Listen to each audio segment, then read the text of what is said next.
Se você é um entusiasta ou conhece filmes e livros de ficção científica, certamente já deve conhecer essa cena, né? Expecto Patronum!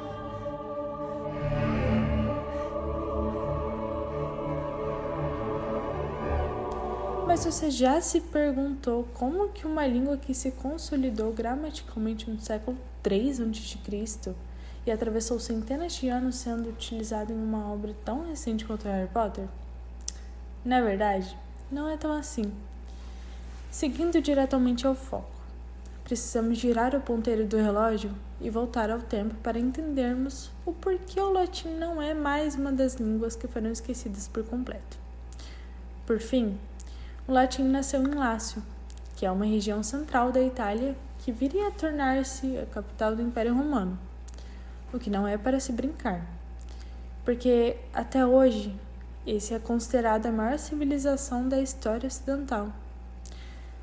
Bom, esclarecendo o que Melácio disse em seu livro Introdução à Teoria e Prática do Latim de 2008, abre aspas, o latim teria se originado através do ítalo-céltico e itálico, de uma língua hipotética, o indo-europeu, reconstruída a partir de estudos comparativos das línguas conhecidas, porque o indo-europeu não se registra qualquer inscrição ou documento.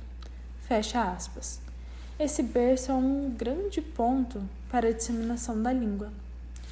Bom, no século VI a.C., tem os primeiros, e vale ressaltar que há pouquíssimos registros da primeira fase da língua, que é conhecida como o latim arcaico.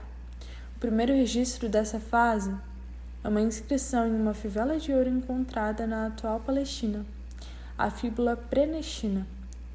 Bom, ultrapassando sua origem e caminhando à frente, teremos entre o século 81 a.C. e 17 d.C., o período clássico da língua, onde encontrava-se escritores como Cícero, Virgílio, Tíbulo, Horácio e entre outros. Como a língua oficial do Império Romano estava em ápice, o latim se espalhou por grandes regiões da Europa que foram conquistadas. Nesse tempo, entre a classe social alta era falado o latim culto, mas após a queda do Império Romano, devido às invasões bárbaras, além do enfraquecimento de uma grande crise econômica que levaram consigo cidades. Como consequência, essa variante desaparece como língua falada. Em coexistência com o latim culto, o latim vulgar era falado pela população desfavorecida de Roma. E após essa diferenciação surgem novas variantes.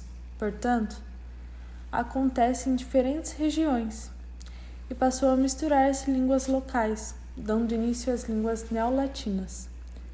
Na segunda edição de Língua Histórica, publicada em 2007 pela editora Parábola, Faraco destaca que, atualmente, nenhuma sociedade fala apropriadamente o latim, porém ele continua sendo pronunciado.